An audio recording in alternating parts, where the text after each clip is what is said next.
Folks, there are way too many Christians today who are far more concerned with not offending others, most especially those who are without Christ.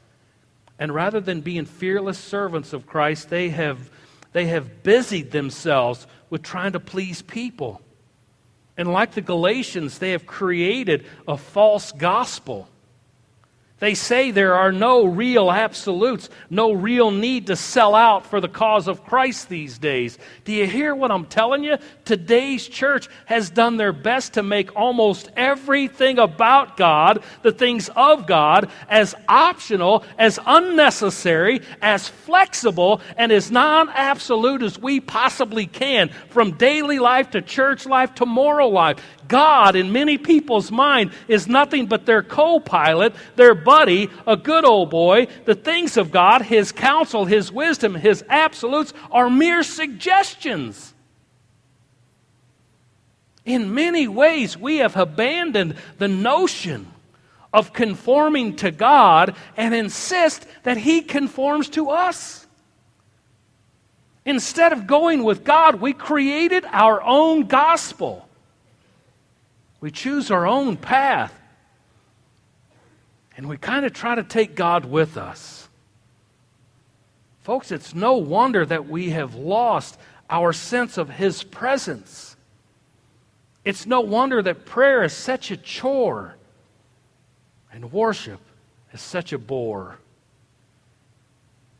To align our desires with the will, the way, and the Word of God, to be prepared in those real deal-with-it moments. Those times when our desires are challenged to choose. The first thing we have to do is delight ourselves in the Lord and pursue Him as our absolute greatest pursuit and pleasure in life. How can we do that? I think it's found in the second point that I want to make today. The psalmist tells us here in chapter 37, and that is commit your way to the Lord. The Hebrew word for commit literally means to roll. If you want your desire to be right,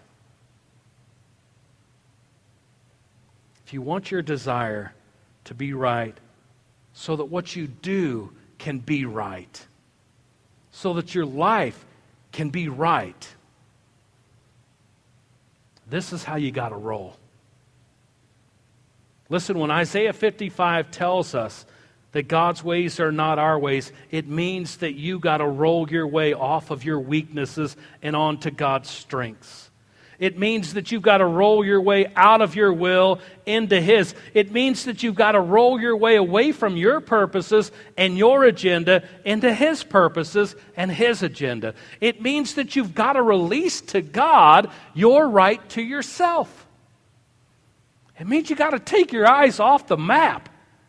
Take your hands off the wheel. It means you've got to let Him do the driving. Listen, believe it or not, God's not interested in being your co-pilot. It means, folks, that you got to let God be in charge. What do you suppose your life would be like if you do that? To align our desires with the will, the way, and the Word of God, we have to delight ourselves in the Lord, to pursue Him as our absolute greatest pleasure in life. Put your trust in Him. Hold fast to your Lord. Commit your way to Him. Passionately pursue His will, His ways, and His Word. Pursue them as your greatest pleasure in life.